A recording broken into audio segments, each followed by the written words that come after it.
Self-Reliance Festival follow-up. I only went for the first day. I got too busy writing my book in the hotel this morning. By the time I kind of pulled my head up, it was like 10 o'clock, and I said, I got to get home because it's a 6-hour drive, and I'm also central time here, so I said, I got to get out. So I didn't go the second day. I didn't go see Dr. Kent Berry, a couple of guys I wanted to see, but I had to get home. Anyway, and we are the new hippies. The freedom movement is a new hippie. So whatever you think about hippies, you know what I'm saying?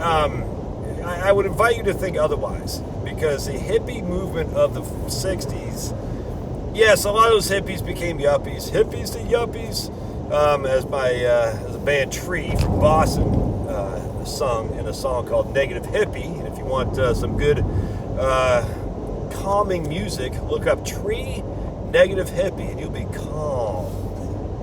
Anyway, hippity yuppie or slime. But it just, all these people just try and get by, to do right by other people, to be out of people's business, to do what they want to do, to leave people alone, to live off nature as much as possible, to recognize God's bounty. A lot of these people are not Christians in the way we say it, but a lot of these people are still spiritual. You know, a lot of Christians, don't get me wrong. I mean, tons of Christians. A lot of them aren't. I just want to say a lot. But there's many that aren't. But they're very spiritual, and they respect what I would call God's bounty. Even if they don't believe in a God as I see a Christian God. That's okay. Jesus died for everybody.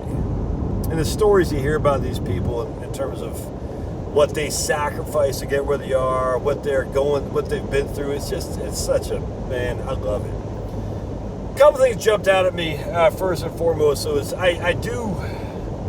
there is still this fear that persists in the freedom-loving community. You know, government's going to take our guns, and I find that just boring. Actually, they're going to take our dollar. They're going to tap the bank. I don't believe in any of that stuff. I just think I'm not going to say it's dumb. I mean, come on. Of all the things to be fearful of, that's the least thing I'm concerned about. The government telling me I can't go to my bank and get my money out, or the government coming up and taking my guns, or my neighbors coming up and taking my tomato plants. I'm just not that worried about that. I mean, if you want to be worried about it, it's fine. But there is still a persistence of this kind of fear, and I don't like that. It bothers me. And then they talk about EMP protection, electromagnetic pulse. The Carrington event. So a couple of people are talking about that. I just so want to jump off a bridge when I hear this stuff. Prove that there was a Carrington event. Prove it. Was it 1859? Prove that there was a Carrington event. And go before, I'm telling you right now, because I've done the research, go before 1990 and prove there's a Carrington event. All right. Now, if you want to go to the internet, you'll be able to find all kinds of stuff for the last 15 to 20 years about a Carrington event. And I've done a video on this, why that happened, because in 2003, a bunch of scientists who are, astrophysicists and whatnot got together at the University of Michigan because the budget, they were going to cut back on science budget for that realm, and they said, for NASA was going to cut back on that. And they got together at the University of Michigan, and they, in my opinion, they created this false dilemma of, oh my goodness, if we're not studying solar flares, we're going to die in an EMP, like the Professor Carrington event. And if you actually look at the history, no one has ever talked about that until basically there's a little bit in the 1990s, not much. I mean, not nothing. Just no one cared. You know what I'm saying? Then all of a sudden in 2003, it started being talked about, and then there's the book 1 Second After, a movie around the same time, and now here we are. Everyone's worried about an EMP, electromagnetic pulse from a solar flare. If there's anything about a solar flare, it's not Carrington who identified it. It was a guy named, I think it was Augustus Young, Professor Augustus Young, Y-O-U-N-G, in 1871 or something like that. But even that was just a solar flare. It wasn't relative to telegraphs and electricity, grids going down. The whole thing's just freaking stupid to get scared. And I don't like that stuff. I mean, if you're, who's a guy who wrote a book with 1 Second After, I enjoyed the book. I thought it was a fantastic book. I forgot his name, Forstchen, William Forstchen or something like that. He also wrote a book, I think, with Newt Gingrich, which Valley Forge, I think. I can't remember. He was an enjoyable writer. I just, I worried too about the EMP. I'm not going to lie to you. Just don't. It's not. A, there's nothing you can do about it. B, there's no evidence that the Carrington event happened. Now, you could say the Quebec City of 1989, was that attributed to solar flare? Maybe. Did that hit the whole world? No.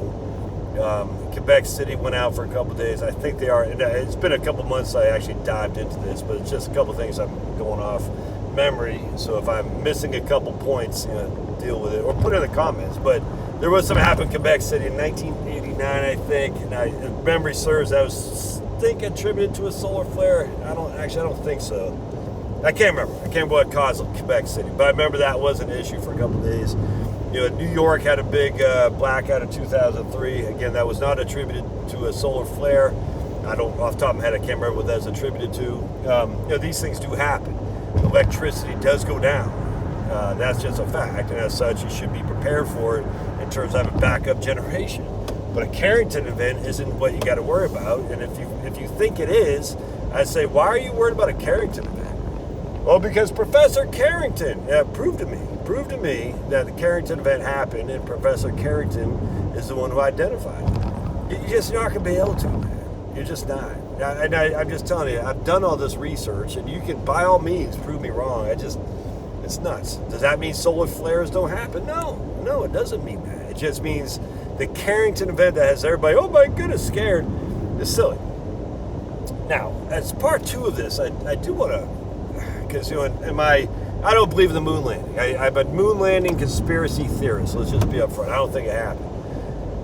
But one of the issues about the moon landing that always kind of struck me as odd is the conspiracy theorists, and I'm proudly part of that, will say, well, how'd they get through the Van Allen radiation belt? And I said that myself a million times because there is no answer for that.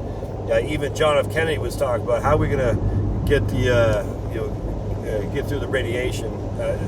We don't know. I mean, there's no answer to this Van Allen belt. The astronauts, they're like, oh yeah, I don't know. There's no answer to how they got through the Van Allen belt. Now you'll hear various people say they got through it because they went this way or that. It's just the whole thing is just lies because they can't coordinate their story because there is no coordination. All right. There is no right answer for how they got through the Van Allen belt other than they did it, i.e.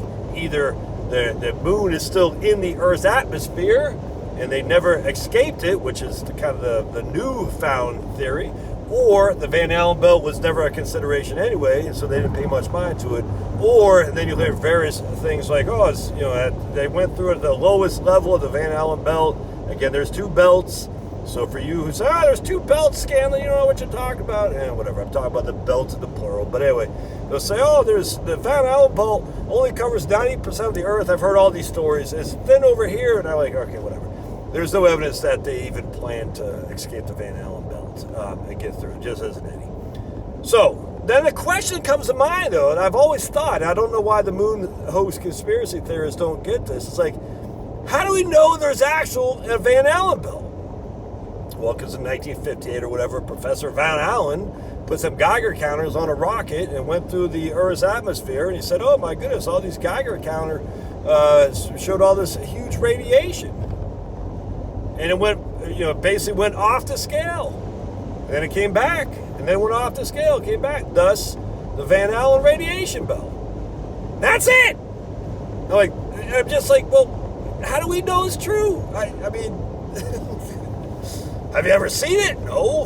Has anyone ever seen it? No. Can you prove it? No. How do we know it's there? Just because of Van Allen. The whole thing is just crazy to me.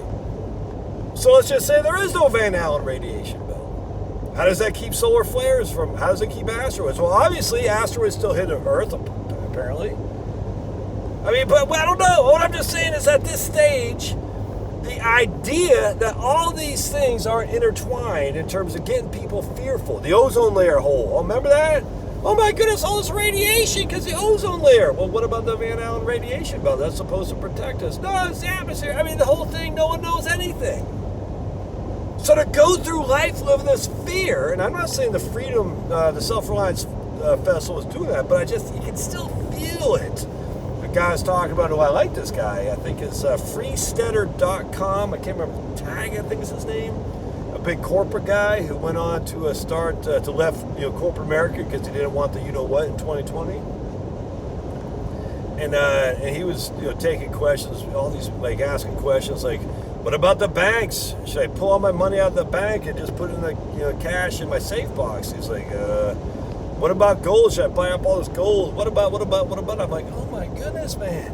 Now his argument was that you shouldn't buy something that's appreciable, land. I tend to disagree with that. I don't disagree. I just say, well, maybe. But anyway, he wasn't suggesting people do that. He was just saying. Anyway, point being is all these people ask these questions like, what about? I'm like, dude. They're not coming for your guns. They're not coming for your food supplies. They're not coming for your money. Why would they come for your money? Do you think they need your money? They just print it more. And it's not even printing anymore. It's not printing machine goes brr. It's just ones and zeros. They don't need your money. Now, will they go to an electric currency at some point? Absolutely. Absolutely. You can see that a mile away. But they don't need you. Will they limit your ability to have withdrawals? Well, they kind of already have, but I don't think that's, the OCC, the Office of Control over the Currency, I don't think they're regulating your ability to take withdrawals. I think your local bank might, or your bank might, but not certainly OCC. I mean, you got to file an SRA, or SAR, suspicious activity report if you want all your cash. All right, what to do? But then you'll be on a list. You're already on a list, dudes. If they want you, they're going to get you. If they want you in prison, they're going to create something to get you on get you something on. They're going to create something that you did this, that, and the other. And I'm just telling you, man, if they want you bad enough, they're going to get you. And they'll fake anything in which to put you in the pen for to scare other people not to do whatever you're doing.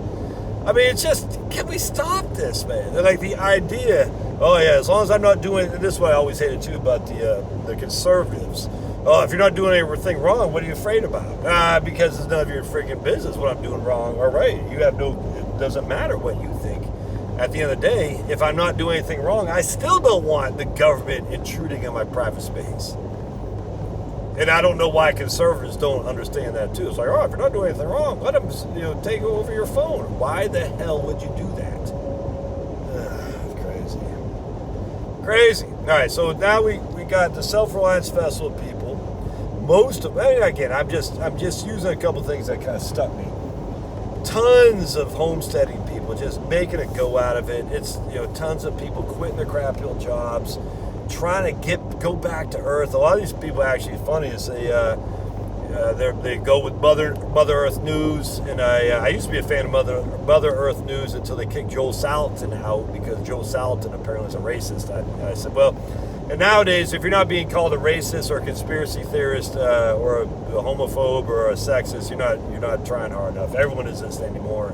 And I said this is crazy, but anyway, when Mother Earth News banned Joel Salatin, I recognize the liberal hippies that you thought still exist on the left, they're not there anymore. I mean, there's still some liberal hippies, but not in the mainstream. Mother Earth News isn't it. It's kind of like John O'Sullivan's Law from National Review, which is still kind of ironic. If any organization that isn't explicitly right-wing will become left-wing over time. So any organization that isn't explicitly freedom-loving will become status over time. That's my take on the O'Sullivan Law. Because Mother Earth News obviously has been taken over by PC culture. There's no other way around that. It's embarrassing, actually. It's embarrassing. But whatever, teach his own. That just opens up other opportunity for other people. I met a couple guys that, Mother Earth News, we got to take exit. Got to take an exit coming up here. Anyway, good times. Tom Woods talked about the Self-Reliance Festival. If you're following Tom Woods on his email thing, he talked about that. Who else talked about it? I saw Someone else talked about it. I'm drawing a blank who it was. It's Tom Woods. Yeah, I can't remember. But Dr. Kent Berry. Yeah, just all kinds of people crushing there. It was fun, man. Good times. I'm taking this to Chattanooga, so I can still chat because I know where I'm going. Chattanooga, babies. Choo-choo-choo-choo. Chattanooga, choo-choo. And anyway, so just going back, so all these people, what I learned a couple things. I like that guy Tag, I think, from Real Steader, I think. Anyway, he was talking about just use cash, and he made a great observation. I thought this was fantastic. Oh man, this is such a. I'm like surprised I didn't come to think of this myself. He said when you use cash, what happens? Well, inherently, you're not being tracked. Obviously, anyone can be tracked. I get that, but you're using cash. You're not tracking your credit card purchases. What else is happening? Well, what else is happening is that the bank isn't getting a credit card processing fee. It's not the bank, it's Visa and MasterCard, the monopoly that we have. Visa and MasterCard, you're robbing Visa and MasterCard of their credit card processing fees. That's a big deal, man. I didn't think about it like that. So when you use cash, remember, Visa and MasterCard hate us. They do not want gun purchases, for instance. You see what I'm saying? They're I got this. Wait, hold on a second. I better not have my. Hold on a second. I gotta make sure I don't have my friggin' heat on my seat. All right, we got heated seats now. Anyway, I know. Anyway, so he is saying when you don't use credit cards, inherently you're not paying the credit card processing fee. If you're not paying the credit card processing fee, you're robbing the banks and you're robbing the freaking the credit card companies, Visa, MasterCard, from the fee they charge, which goes to their bottom line, which is used to hire lobbyists to take more of your taxpayer money. Such a wonderful way to look at that. I said, man, right on. When you don't use your big box stores, and look, man, I love Costco. I'm not going to lie to you. It's going to be tough for me not to use Costco. But, when you stop using your big box stores and instead use a local business, you're taking away profits from your big box stores, which they use to hire lobbyists to lobby the government to push whatever their agenda is. I said, man, what a great... So you use cash and you use from local businesses, not even franchisees maybe, but local businesses, mom and pop pizza shop, for instance. I said, man, it's such a great... Look, franchises in of itself, it's a different ball game, man, because I know a guy who owns a bunch of Dunkin' Donuts franchises, real good guy, and I don't know him that well, but I've met him a couple times, and just a good guy. And I'm not saying, look, that guy's bad or anything, but at the end of the day, and I like Dunkin' Donuts coffee. Midnight, I like midnight with half midnight, half a decaf. It was good. Man, what I'm saying is that he makes sense, though, is that, so this guy, just if you pay cash, he's obviously paying some fee to Dunkin' Donuts, the franchise, but it is at least eliminating his need to have to go to corporate America. And I don't know if the franchisees were mandated on I don't know how that works. You have to figure that out yourself. But either way, you get what I'm saying. If you don't use a corporate machine, inherently you're robbing the corporate machine of the profits which they use to hire lobbyists to push the PC stuff. Man, it's such a good observation. That guy kicks ass. I can't remember. I think it's Real Homesteading or something like that. And he was a big corporate, wacky finance guy. What else did I learn? Oh, about hemp. I was like, holy crap. So I was talking, they look like hippie dippies, but they're not. I was like, see, this is the thing. Don't judge people by the way they look. Don't judge a book by its cover. Anyway, these guys and I almost didn't even go to this presentation on hemp, because I wanted to go to something different on aquaculture. But for some reason, I went to the hemp one. I can't remember why. But anyway, these people, I forgot the guy's name on hemp. Haven Earth, I think, Haven, Haven Earth, a British guy, and his hippy dippy partner.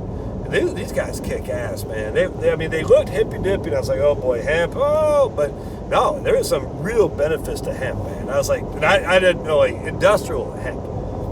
building. It was fantastic. I haven't done that much research on it yet, but I thought it was fantastic. And I'm very much looking forward to learning about that. Swales, learn about swales.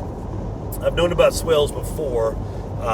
And I follow permaculture a little bit. I'm not hugely interested in that all that much, but I like the idea of swales. It's almost like a rain catch place to catch water. It's essentially, you should look up swales. I'm doing it no justice here, but swales are very, very interesting. Hugelkultur I'm familiar with. I'm a big fan of that too, absolutely. And I've actually done a little bit of hugelkultur in my back 40.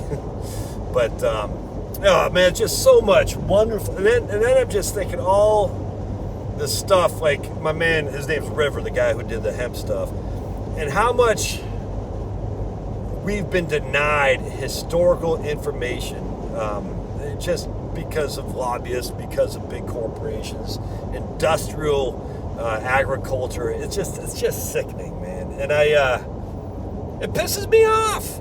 I hate being lied to. And it pisses me off because the world could be cleaner, healthier. You take some of the best of modern technology and some of the best of old school technology, combine them, the world could be cleaner, healthier, and just more at peace. I'm so mad. Just think about nuclear. Who is the biggest enemy of nuclear? Well, of course it's going to be the fossil fuel cabal. But so frustrating. Anyway, because if you go nuclear, you don't need the stupid fossil fuels. And then I was reading an article about Elon Musk and the Atlantic, how the guy's just a clown. I was like, damn, even the Atlantic, I couldn't believe it. I was like, whoa. How Elon Musk is just a clown show. This guy is propagated by whoever runs the show, the Rothschilds, the Rockefellers, J.P. Morgan's, I don't know. Whoever runs the show, Elon Musk is propagated, for sure. And this guy's not a genius, man. It's crazy. And that had nothing to do with Self-Reliance Festival. That had to do with my own just reading. I came on the Atlantic, as I was writing my book, I came across this article about how Elon Musk is like, this guy from the Atlantic's a left-wing journal, man. And like Elon Musk hangs out, this is how he's getting his business ideas, through Twitter. The whole thing was crazy. I was like, yeah, that's weird. Anyway, I'm so flippin' optimistic. I am so optimistic. I met Dawn Gorham, I think is her name, and her husband T, over there at Gorham Family Farms, I think. She opened up this.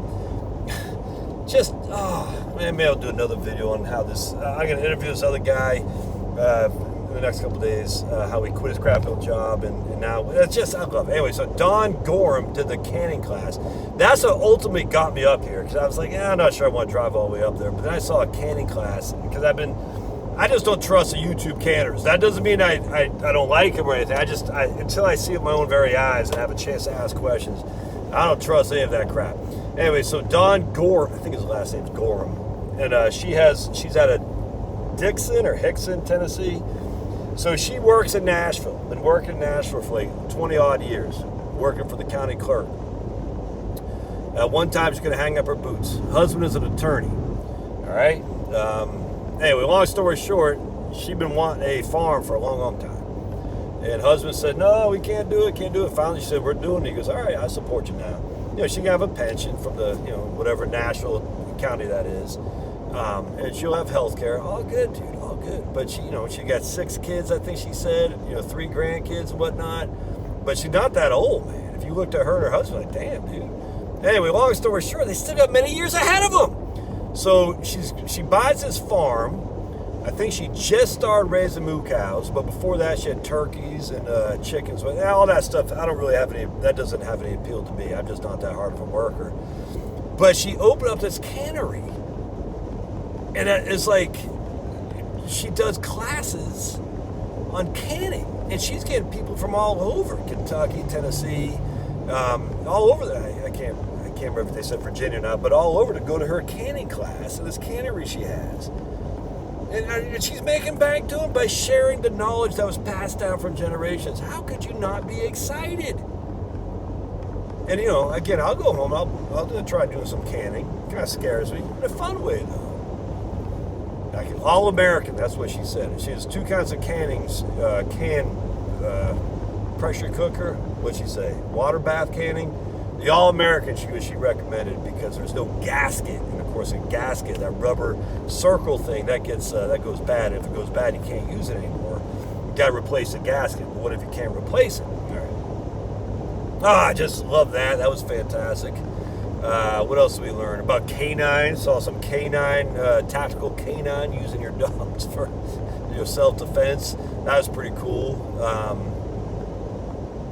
Let's see, what else I learned? That. And just some, I met this guy who's a Mennonite.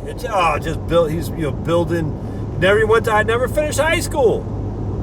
He and his wife live in Tennessee, outside of Bowling Green, Kentucky, outside Bowling Green. He's does a contractor, independent, just him.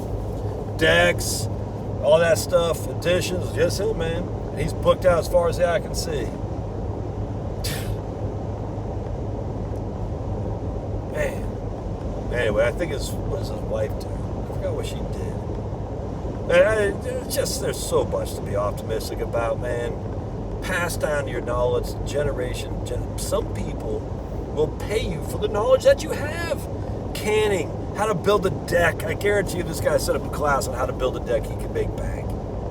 There's so much to be optimistic about. So much. What else did I talk to him? It's great. Anyway, it's funny because his wife is from Elkton, Virginia, and on the other side of 30. So I lived in Dayton, Virginia. If you take 33 east, you'll get to Elkton, Virginia. I said, whoa, small world. I'm sure they're still Mennonite, but pretty cool, man. I just loved it. The whole thing was fantastic. Jack Spurko from the Survival Podcast was there. I like Jack because they're talking about generators, and Jack's like, look, man, you can get all these generators, move them around, all this. At the end of the day, if you got the money, just buy a Generac. If you have natural gas, it's just easy. You know what I'm saying? I said, I completely agree. I don't have a Generac, but, maybe next year I'll do that. It depends on how the situation goes. But, man, just so much to be. Life is good, man. Life is good. And I'm sitting there listening, to this guy Mark Lane, R.I.P., who's, just basically said Kennedy was murdered by the FBI or CIA. He wasn't sure for sure because it wasn't based on putting words in his mouth by Lee Harvey Oswald. And basically, at some point, you're going to have to come to the conclusion that everything you've been told is wrong. You know what I'm saying? And at some point, when you come to that conclusion, it's going to be scary or it's going to be liberating. And it is scary because, damn. I mean, I never looked 2 seconds at the Kennedy assassination. I just, I thought it was nuts. Even Stephen King had written a book that's a great book. I love that. One of his favorite books. And I know Stephen King's big lib, but he writes well. I enjoy it. I think it's 11/22/63 is what it's called. The same day C.S. Lewis died. How's that for happenstance? Yeah, I don't want anyone to recognize C.S. Lewis's death, so we'll kill Kennedy at the same time. Just being silly. I don't know what happened. It never really interested me all that much until I just happened to come across this video on Mark Lane talking about it. I said, damn, I didn't know all that stuff. Anyway, the point being is everything we've been told is just fake. And that doesn't mean it's bad. It just means everything is a fiction story. So if everything's a fiction story, what is not a fiction story then? It's your life. My life, your life. Your children, your wife, your grandkids. Enjoy them, man. Enjoy them. It's just because there's so much beauty in God's earth. To get wrapped up in the fear, we'll circle back. It's just, wow. I'm driving through Tennessee right now. It's just so much beauty in this world. So many people who share the love of the abundance that God has provided. Even if they don't agree with you politically or in terms of spiritually, it doesn't matter. You just be your own spiritual self. I happen to believe that Jesus rose from the dead to open up the gates of heaven. Can I prove it? No. That's okay. just because you're Muslim, just because you're atheist, I'm not going to sit there and freaking yell at you. I know I bash atheists a lot here because it's kind of fun. Because I think a lot of atheists really aren't even atheists. That means they don't believe in any God. I think they're just actually mad at God. And if you listen to some of the atheists, you just listen to them. You say, yeah, this doesn't sound like a guy who doesn't believe. It sounds like a guy who's mad. Not mad at the world, but mad at God. Yeah, whatever. I don't care. But just, anyway.